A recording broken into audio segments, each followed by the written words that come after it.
Raphaël Hirouchalmi, bonjour, Boker Tov.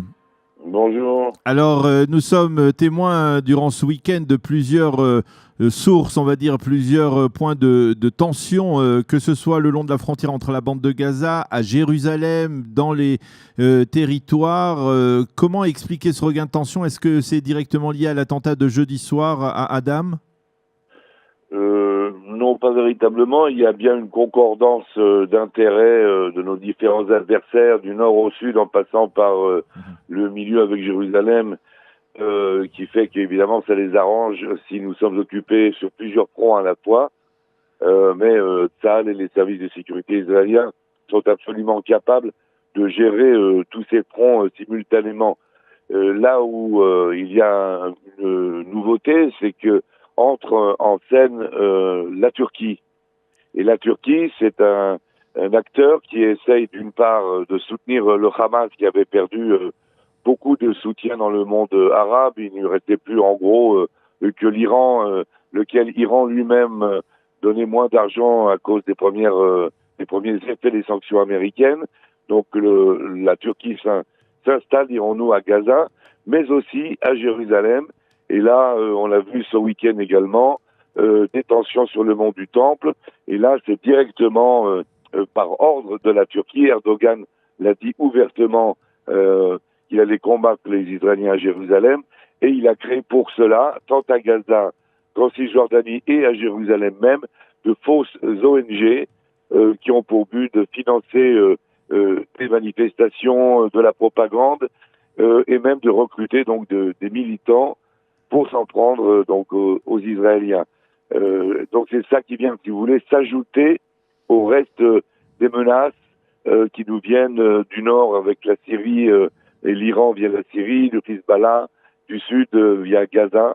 Nous avons tous ces fronts à gérer, mais le véritable acteur qui nous gêne le plus et qui est nouveau sur la scène des émeutes et des sabotages, c'est la Turquie. Alors, vous le dites très clairement, c'est la Turquie, mais est-ce que c'est la Turquie, vous dites à Jérusalem, mais également dans la bande de Gaza? Parce qu'à Jérusalem, on avait déjà entendu parler d'une sorte de bras de fer entre la Turquie d'un côté et la Jordanie de l'autre sur le contrôle des lieux saints et du Waqf musulman. La Jordanie qui est, on va dire, dans le cas précis, plus modérée que la Turquie. Est-ce qu'il y a aussi une pression, en tout cas une volonté de s'implanter de la Turquie dans la bande de Gaza avec le Hamas? Oui, tout à fait. Parce qu'on ne sait jamais vraiment très bien de qui dépend le Hamas. Parfois, on a l'impression qu'il dépend de l'Iran, parfois on a l'impression qu'il dépend de la Turquie. Pour l'instant, le Hamas dépend en majorité de l'Iran. Il a perdu du soutien de tous les pays arabes, à commencer par l'Arabie Saoudite, mais même le Qatar. On a vu récemment que le Qatar et l'Égypte sont intervenus auprès du Hamas pour faire pression sur les dirigeants afin d'obtenir un cessez-le-feu ou du moins une accalmie du jeu Gaza-Israël. Et donc il y a vraiment une baisse de légitimité et de crédibilité du Hamas au sein du monde arabe. Mais au Moyen-Orient, il y a toujours les chiites, les Iraniens, qui voient un intérêt tout à fait évident dans le soutien à un organisme terroriste qui s'attaque à Israël. Comme je l'ai dit, les Iraniens sont occupés par ailleurs. Ils sont, on l'a vu aussi, en combat sur la mer avec les Saoudiens par Yémen interposé. Ils ont des gros problèmes avec les Américains et probablement bientôt avec les Européens qui ne vont peut-être pas tenir longtemps la route sans les Américains dans l'accord du nucléaire. Et donc leur soutien au Hamas va ne pas augmenter et même diminuer avec le temps. Et donc on aurait pu espérer un affaiblissement du Hamas. Malheureusement, à la dernière minute, ils sont sauvés par les Turcs. Et quels Turcs, comme je le dis, je le répète, infusent de l'argent au Hamas.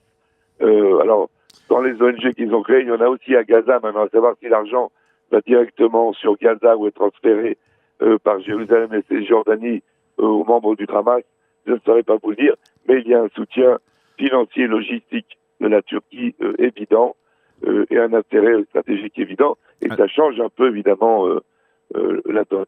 Alors, expliquez-nous comment cela est-il possible que du côté israélien, on sache que la Turquie est de plus en plus active, que ce soit donc à Jérusalem ou même dans la bande de Gaza, et que visiblement on a l'impression de rien faire à part les déclarations de Binyamin Netanyahou qui font écho à des insultes lancées ces dernières semaines, et on l'a vu encore il y a une semaine à peine après le vote de la loi sur l'État-nation par Erdogan. Bien, on n'a pas l'impression que les Israéliens veulent briser cet accord, on va dire, de réconciliation qui a été signé il y a 2 ans et qui n'existe que par, on va dire, que parce qu'il est écrit, mais pas véritablement dans la réalité, puisqu'il me semble qu'il n'y a rien qui rapproche les deux pays. Comment expliquer que les Israéliens ne frappent pas un grand coup contre les Turcs, et même par exemple libèrent, si je ne m'abuse, une prisonnière, c'est une espionne qui était apparemment détenue à la demande de Donald Trump, qui était détenue en Israël. Comment expliquer tout cela? Oui, là c'était effectivement à la demande des Américains, mais dans l'ensemble, les Américains d'ailleurs eux-mêmes se contentent pour l'instant également d'échanges verbaux avec la Turquie. Ils ont menacé d'appliquer des sanctions à la Turquie, à laquelle la Turquie a répondu qu'elle ne céderait pas. Bon, il y a énormément de paroles jetées en l'air qui cachent très mal des intérêts économiques très importants sous-jacents. Il y a entre Israël et la Turquie beaucoup d'échanges commerciaux, il y a le tourisme, je veux dire même la Turquie a beaucoup d'intérêts conservés face à Israël. Donc il y a l'argent, dirons-nous, derrière les paroles. Et puis il y a le fait que la Turquie, ce n'est pas Gaza. Je veux dire, on peut, à un moment donné ou à un autre, considérer une opération de plus grande ampleur militairement contre Gaza. Contre la Turquie, ça serait une vraie déclaration de guerre, ça serait une entrée en guerre. Et là, nous avons affaire à un pays extrêmement puissant, avec une armée extrêmement importante, entraînée, équipée. Ce serait s'engager sur la voie d'un conflit d'une intensité qui n'est pas souhaitable, d'autant plus qu'on ne voit pas très bien ce qu'une éventuelle victoire même des Israéliens contre la Turquie pourrait leur apporter. Donc il n'y a pas vraiment comme d'envisager une réponse militaire, mais il peut y avoir des sanctions économiques, des sévices diplomatiques, convoquer, comme ça a déjà été fait, l'ambassadeur de Turquie pour lui faire de remontrances, toutes sortes de choses peuvent être... Mais pour l'instant, ça se cantonne au ballet diplomatique. Le monde entier sait, et nous inclus, que nous avons affaire à un dictateur absolument imbuvable, inacceptable, une tyrannie qui va de mal en pis, où les droits de l'homme sont foulés de plus en plus. Et là, le monde devrait, tôt ou tard, tout de même se réveiller face à cette montée de la puissance d'Erdogan, qui est une sorte de second Hitler, de Hitler à la sauce turque, qui ne peut faire causer que du mal à son propre pays et autour de lui. Alors, je voudrais vous demander de revenir un peu à ce qui s'est passé jeudi soir, cet attentat dans la localité d'Adam. Est-ce qu'il s'agit à nouveau de ce que l'on appelle les loups solitaires qui agissent sans véritable préméditation, c'est-à-dire avec une préméditation bien entendu, mais sans ordre d'une quelconque organisation terroriste, ou bien est-ce qu'il y a une volonté aussi de la part du Hamas d'attiser la tension, on va dire, en Judée-Samarie, en Cisjordanie? Alors c'est les deux à la fois, parce que le garçon qui a commis cet attentat vient d'un village qui est connu pour ses sympathies avec le Hamas. Le Hamas, il recrute les jeunes. Le Hamas cherche à s'implanter partout où il le peut en Cisjordanie.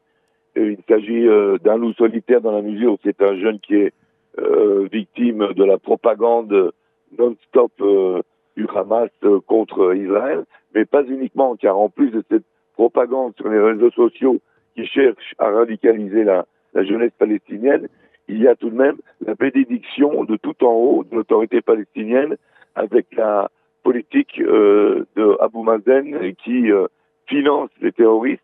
La maison de la famille qui a été détruite sera reconstruite auprès du gouvernement de l'autonomie palestinienne. Des salaires sont payés, des dédommagements sont payés aux familles des terroristes qui sont tués ou arrêtés par Tsahal. Donc il y a un Oui, encouragement mais constant. finalement, Raphaël, effectivement, il y a cette politique de la part de l'autorité palestinienne, mais en même temps, la coordination avec Tsahal, entre les forces les services de renseignement palestiniens et israéliens, elle semble se maintenir envers et contre tout. Et parce qu'il y a effectivement une communion d'intérêts, mais finalement, comment peut-on continuer à vivre sur ce paradoxe? D'un côté, la position de Mahmoud Abbas qui continue à financer les salaires, et de l'autre côté, cette coordination qui est extrêmement efficace, semble-t-il.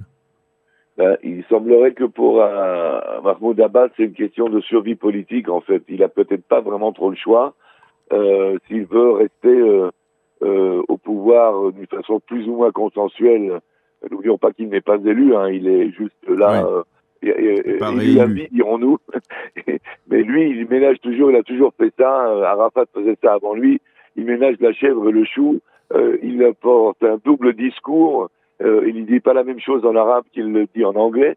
Il a toujours joué sur les deux tableaux à la fois. Il essaie tout de même d'éviter un retour, soit une antifada, soit à des vagues d'attentats. Il ne faut pas oublier que l'attentat qui a lieu jeudi soir, ce n'est pas parce que la vague des couteaux est terminée. La vague des couteaux n'a jamais terminé. Ce qu'il y a eu, c'est effectivement une réussite à long terme de la coopération entre Palestiniens et Israéliens sur le plan sécuritaire, et qu'on déjoue des dizaines d'attentats par semaine. On a l'impression comme ça, lorsqu'il ne se passe rien, qu'il n'y a pas de tentative et qu'il y a tout d'un coup un réveil.